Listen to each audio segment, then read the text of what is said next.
બ્રહ્માએ સૃષ્ટિ ઉત્પન્ન કરી ત્યારે પહેલો વહેલો મને ઉત્પન્ન કરેલો. આ કપટ મુનિના ધડાકા અવાજ હોય. બ્રહ્માએ જ્યારે સૃષ્ટિ બનાવી ત્યારે પહેલો વહેલો મને બનાવ્યો. આ જગતને સૃષ્ટિને જેટલા વર્ષો થયા, જેટલા યુગો થયા, એટલા મને થયા. બાકી આની આ કાયા, આની આ અવસ્થા, મારે શરીર બદલવું પડતું નથી, મારે મરવું પડતું નથી. આનું આ જંગલ હું કોઈને મળતો નથી. ભગવાનના ભજન સિવાય મારે બીજું કંઈ કામ નથી. અને અહીંયા બેઠા બેઠા આખી દુનિયાના રહસ્યો જાણું છું.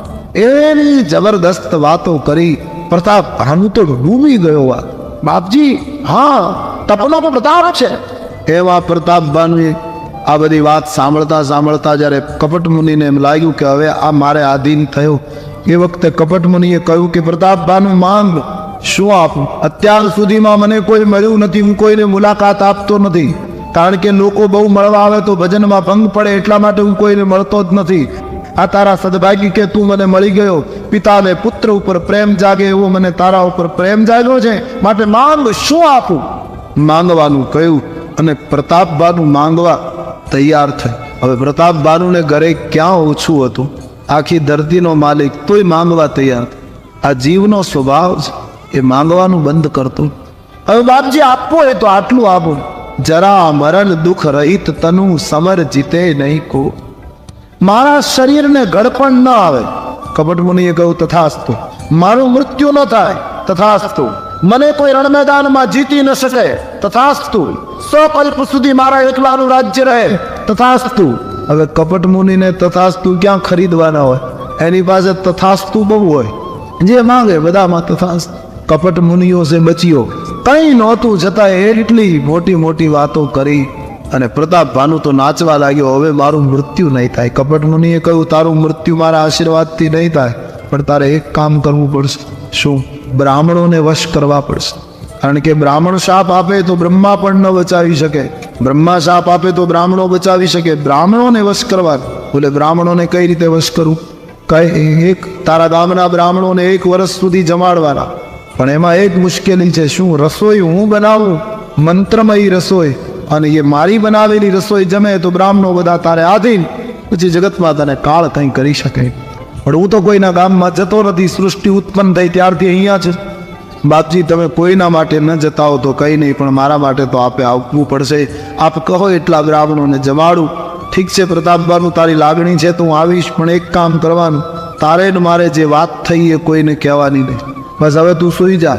હું યોગના પ્રતાપથી તને તારા ઘોડાને નગરમાં પહોંચાડી દઈશ. તારા ઉપરોહિતનું અપહરણ કરીને આશ્રમમાં લઈ આવીશ, અને હું તારા ઉપરોહિતના રૂપમાં 3જે દિવસે તને મળીશ.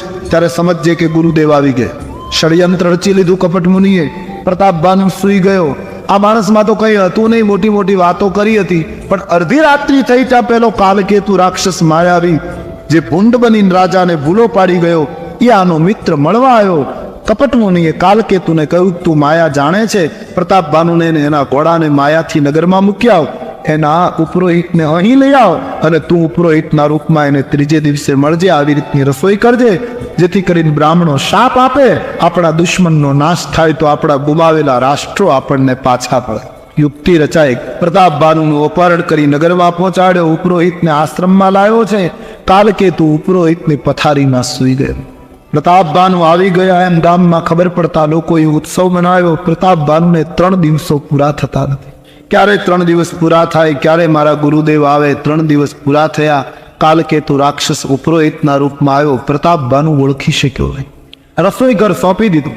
કાલકેતુએ રસોઈ બનાવી. બ્રાહ્મણોની રસોઈમાં બ્રાહ્મણોના અને મૃગલાઓના માંસ નાખ્યા છે. અપવિત્ર રસોઈ કરી છે. તમામ બ્રાહ્મણો ભોજન માટે બેસી ગયા. પ્રતિબધાને હાથ જોડીને વિનંતી કરી, સંકલ્પ કરાવ્યો બ્રાહ્મણોએ.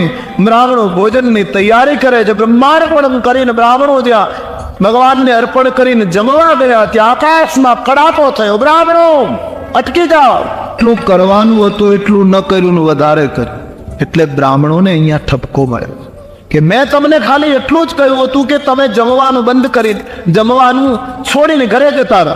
પણ બ્રાહ્મણો એ શાપ આપ્યો. પ્રતાપ ભાનુનો કોઈ અપરાધ નથી. બ્રાહ્મણો આકાશવાણી કહે છે તમે એને રાક્ષસ થવાનો શાપ આપ્યો, 1 વર્ષમાં મૃત્યુનો શાપ આપ્યો, તે ઠીક નથી કરી. બ્રાહ્મણોને પસ્તાવો થયો છે. પ્રતાપ ભાનુ રસોઈ ઘરમાં જઈને જુએ તો રાક્ષસ ત્યાંથી છટકી ગયા. પ્રતાપભાનુએ પગમાં વંદન કરી બ્રાહ્મણોની પાસે વિનંતી કરી છે. બ્રાહ્મણોએ આશીર્વાદ આપતા કહ્યું, અમારો શાપ ખોટો તો નહીં પડે. 1 વર્ષમાં તારું કુળ નાશ પામશે. બીજા જન્મમાં તમે ભયંકર રાક્ષસો બનશો, પણ એ વખતે તમારી શક્તિ એટલી હશે કે તમને મારવા માટે સાક્ષાત બ્રહ્મને અવતાર લેવો.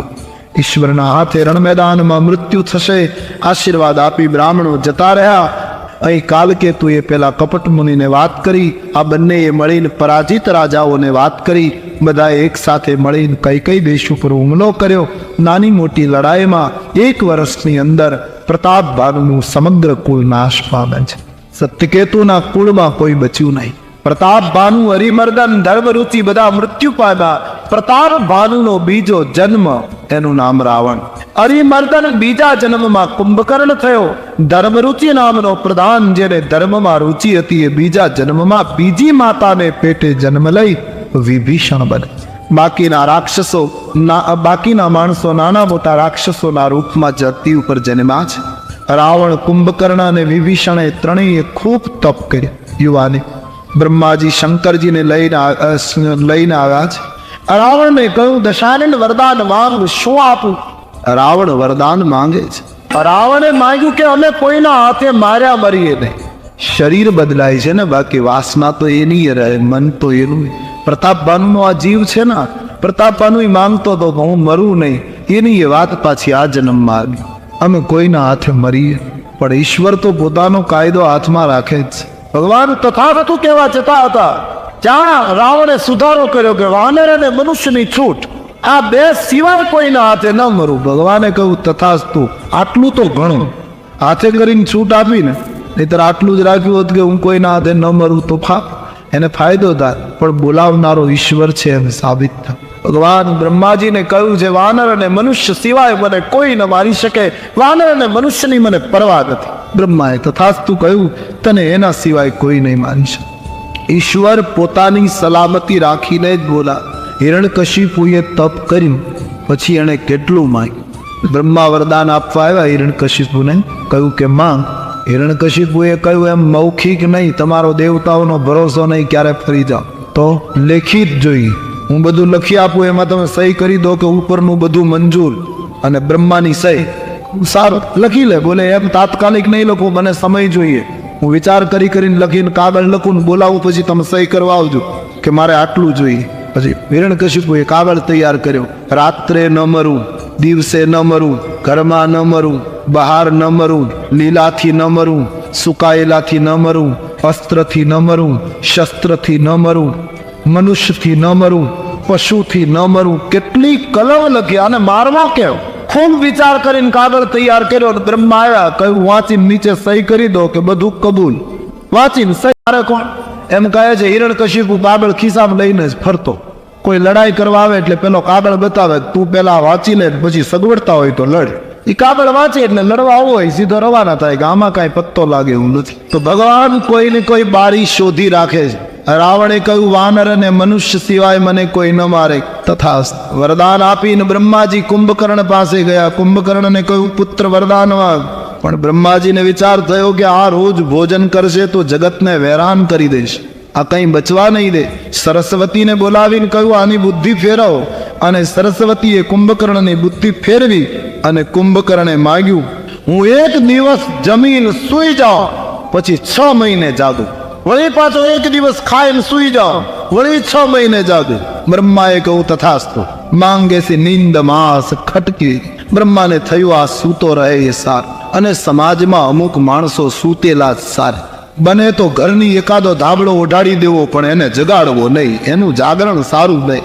કુંભકર્ણની વ્યાખ્યા ગોસ્વામીજીએ વિનય પત્રિકામાં કરી છે. કુંભકર્ણ અહંકાર જાગતો રહે તો જગતના સદગુણોને ખાઈ જાય અને દુનિયા વેરાન બને. અહંકાર મરશે તો રામની કૃપાથી, પણ કમસે કમ સૂઈ જાય તોય જગતને નિરાંત. એટલે અહંકારને સુવડાવી દીધો. પછી ગયા છે વિભીષણની પાસે, વરદાન માંગો વિભીષણ. વિભીષણે માંગ્યું છે, જન્મ જન્માંતર સુધી ભગવત ચરણારવિંદમાં નિર્ભેળ પ્રેમ પ્રાપ્ત થાવ, અમલ અનુરાગ પ્રાપ્ત થાવ. સાત્વિક માંગણી કરી છે. કુંભકર્ણે તમોગુણી માંગણી કરી, રાવણે રજોગુણી માંગણી કરી છે. ત્રણેયને વરદાન આપી બ્રહ્માજી ગયા રાવણ ખૂબ શક્તિશાળી સાબિત થયો. મંદોદરી નામની કન્યા સાથે એનું લગ્ન થયું છે. મૈદાનવ નામના રાક્ષસે રાવણને કહ્યું, તમારા માટે એક સુંદર નગરી જોઈએ. સમુદ્રની વચ્ચે ત્રિકૂટ ઉપર એક નગરી છે, ત્યાં દેવતાઓના મોકલેલા યક્ષો રહે છે. એ યક્ષોને તમે હાંકી કાઢો તો હું તમારા માટે સુંદર નગર નિર્માણ કર્યા. રાવણે ચડાઈ કરી, યક્ષો જીવ લઈને જતા રહ્યા અને આ જગ્યાએ મૈદાનવે પોતાના કાર્ય કૌશલ્યથી સુંદર નગરી નિર્માણ કરી. એનું નામ લંકા. સુવર્ણની લંકા, સમૃદ્ધિ પૂર્ણ લંકા, સુવર્ણના મકાનો, સુવર્ણનો કિલ્લો, અતિશય સમૃદ્ધિ રાવણની પાસે. રાવણે પોતાના ભાઈઓના લગ્ન કરાવ્યા છે. આખું કુટુંબ અને પોતાના માણસોને લઈને લંકામાં રાવણ સ્થિર થયો. પણ આટલી સમૃદ્ધિથી અને સંતોષ ન થયો તો સ્વર્ગમાં જઈ કુબેરનો ધનભંડાર લૂંટી પુષ્પક વિમાન ભરીને રાવણ લંકા. મંદોદરી અતિ સુંદર સ્ત્રી હતી, પણ વાસનાનો લોલુપ માણસ એટલો બધો વાસનામય હતો કે પાતાળમાં જઈ નાગ કન્યાઓને સુંદર સુંદર જોઈને નાગ કન્યાઓને લઈને પોતાના શયનખંડમાં પૂરવા માંડ્યો. ધરતી ઉપર ભગવાન શંકરના કૈલાસને બાહુબળથી ઊંચો કરીને દુનિયાને પોતાની શક્તિ બતાવી, મારા તાકાત કેટલી. દિક્પાળોને, દેવતાઓને, આ બધાને રાવણે જીતી લીધા. કોઈની શક્તિ ન રહી રાવણની સામે કંઈ બોલવાની. અને હવે ઋષિ મુનિઓનો વારો આવ્યો છે. પોતાના સમાજને કહેવા લાગ્યો કે આપણા દુશ્મન દેવતાઓ છે, સન્મુખ તો આવતા નથી, માટે તમે યજ્ઞો અટકાવો, ગાયોની કતલ કરો, શાસ્ત્રોની વાતો કરતા હોય અને દેશ નિકાલ કરી દો. ક્ષુધાક્ષીણ દેવતાઓ મારે શરણે આવશે ત્યારે મારવા હશે તો મારીશ, દંડ આપવો હશે તો દંડ આપીશ. ઇન્દ્રજીતને કહ્યું, તું સ્વર્ગમાં જઈને દેવતાઓને ત્રાસ આપ. પોતે પણ ગદા લઈને ધરતી ઉપર ઉતર્યો છે.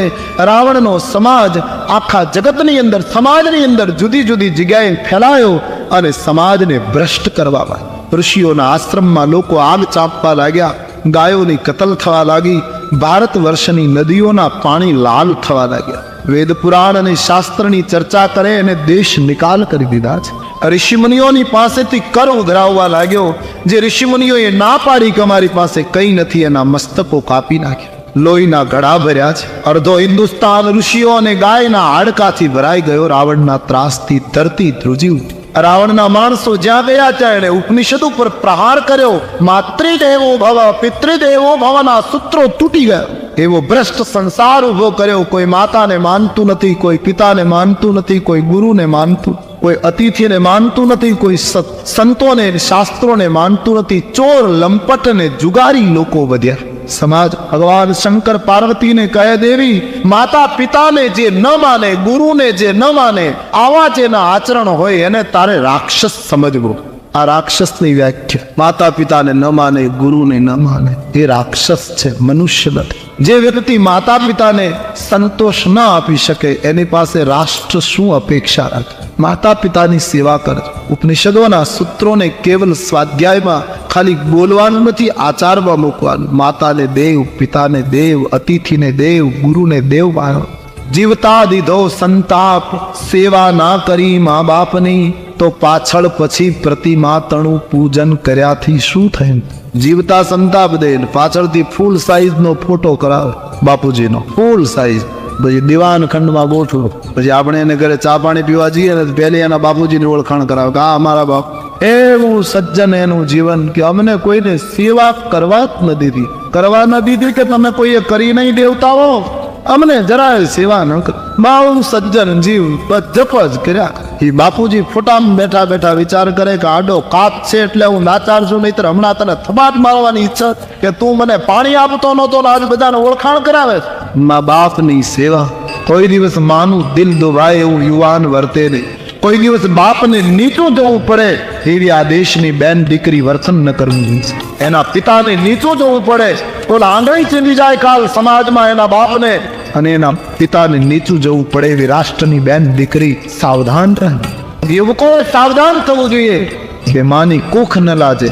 જેણે આટલા વેદના વેઠીને સંતાનોને જન્મ આપીને પોષણ આપ્યું હોય એવા સંતાનોની જવાબદારી માતૃદેવો ભવ પિતૃદેવો ભવ નિભાવ. રાવણના સમયમાં આ વાત બધી તૂટવા લાગી. પરિણામ એ આવ્યું, ધરતી કાપવા લાગી. ધરતીનું સંસ્કૃતમાં એક નામ છે ક્ષમા. સમાજની સમગ્ર ક્ષમા જ્યારે કાપવા માંડે ત્યારે ભગવાનના અવતારનું એક પગલું તૈયાર. ધરતીએ ગાયનું રૂપ લીધું, ઋષિમુનિઓની પાસે જઈને ફરિયાદ કરી કે રાવણના ત્રાસથી હવે હું ધ્રુજી ગઈ છું. મને પહાડોનો, વનસ્પતિનો અને આટલા મોટા સમુદ્રનો વજન નથી લાગતો જેટલો આ પાપીઓનું વજન લાગે. ઋષિઓએ કહ્યું, ધરતી અમે શું કરીએ? અમારા ચિંતન મનન અટકી ગયા રાવણને લીધે. હવે તો આપણે દેવતાઓ પાસે જઈએ. દેવતાઓની પાસે ગયા. દેવતાઓએ કહ્યું, અમે શું કરીએ? રાવણ આવે ત્યારે મેરુ પર્વતની ગુફામાં સંતાઈ જઈએ છીએ. અમારા પુણ્ય પરવારી ગયા. અમે પણ આમાં કંઈ કરી શકીએ એમ નથી. બધા દેવતાઓને સાથે લઈ પિતામહ બ્રહ્માની પાસે બધા ગયા છે કે બ્રહ્માની પાસે ફરિયાદ કરીએ કે આપે વરદાન આપ્યું એનું આ પરિણામ આવ્યું છે. બ્રહ્માજીએ કહ્યું, ભાઈ કોઈ તપ કરે એટલે મારે વરદાન આપવું પડે, પણ મને એવી ખબર નહોતી કે તપનો દુરુપયોગ કરશે. હવે તો એક જ ઉપાય છે દેવતાઓ, ધરતી, ઋષિમુનિઓ, તમને, મને અને સમગ્ર વિશ્વને જાણે ઉત્પન્ન કર્યું છે પરાત્પર બ્રહ્મની પ્રાર્થના કરીએ અને ભગવાન જ આ સમસ્યાનો ઉકેલ આપે. ભગવાનની પ્રાર્થનાનો નિર્ણય લેવાયો બ્રહ્મલોકમાં. પિતામહ બ્રહ્માએ દેવતાઓને પૂછ્યું, ભગવાન ક્યાં છે? દેવતાઓ જુદી જુદી જગ્યા બતાવવા લાગ્યા. કોઈ કહે ક્ષીરસાગર, કોઈ કહે વૈકુંઠ, કોઈ કહે ગોલોક, કોઈ કહે પાતાળ, કોઈ કહે અહીં. બ્રહ્માજીએ શંકર ભગવાનને પૂછ્યું, તમારો શું મત? શંકરજીએ કહ્યું, મહારાજ મને દેવતાઓની દયા આવે છે. આ બધા કહે ભગવાન અહીંયા, ભગવાન અહીંયા. મને એટલું બતાવો ભગવાન ક્યાં નથી.